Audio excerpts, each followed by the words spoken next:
Almost 2,000 years, this one powerful idea was pretty much the foundation of Western medicine. The basic belief was that the very thing that gives you life, your blood, could also be the poison that was killing you. And the only way to fix it? Well, you had to let some of it out. And that's really the big question we're digging into here. We're going to unpack how this incredibly dangerous idea took hold, what it actually did to people, and, what its legacy really means for us today. So let's get started. Okay, so to understand why on Earth anyone would willingly let a doctor drain their blood, we have to look at the theory behind it. Believe it or not, it wasn't just random. There was a logic to it. A deeply, deeply flawed logic for sure, but there was a reason for it. So what is bloodletting exactly?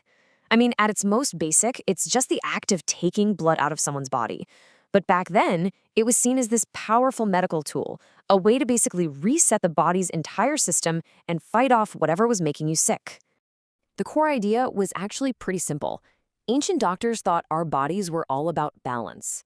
If you got sick, it meant something had thrown that balance way off, and your blood had somehow gone bad. Maybe it was impure, or you had too much of it, or it was just corrupted. So to them, the solution seemed kind of obvious, right? If you've got too much of a bad thing, you just get rid of some of it. The goal wasn't to hurt the patient, it was to heal them. They truly believed that by draining out the bad blood, they were helping the body hit the reset button and get back to its natural, healthy state. Okay, so we've covered the why, now let's talk about the how. I mean, just how common was this, and what did it actually look like if you were the one sitting in the chair? And this wasn't some last resort treatment for a super rare disease. Oh no. Bloodletting was the go-to solution for pretty much everything. If you had a crazy high fever or a nasty infection, the doctor was going to prescribe bloodletting. But here's the kicker. They used it for small stuff too. Got a simple headache? Bloodletting. Feeling a little under the weather? Bloodletting. It was kind of like the Advil of its day. The procedure itself was just shockingly straightforward. A doctor, or even a barber surgeon, would find a good vein, usually in the arm. Then they'd take this sharp little tool called a lancet, make a quick cut, and just let the blood flow out into a bowl. They'd only stop when they figured enough was enough. And the most unsettling part, this was totally normal, a routine, everyday medical procedure.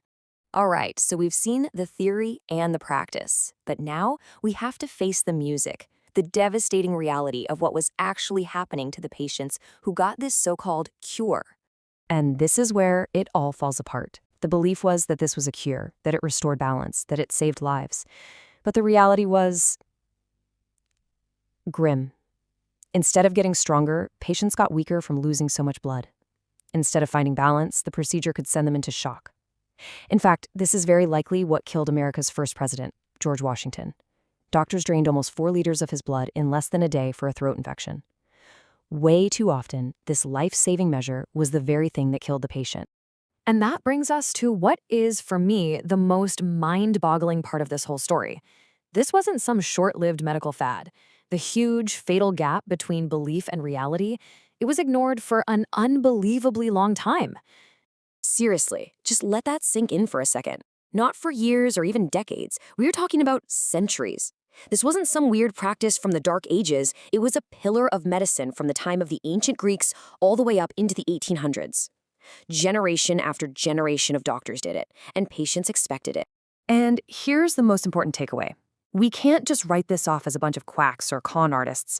This was the medical establishment. This stuff was taught in the best universities. It was practiced by the most respected doctors. For hundreds and hundreds of years, people put their complete trust in this, thinking it was the best that science had to offer.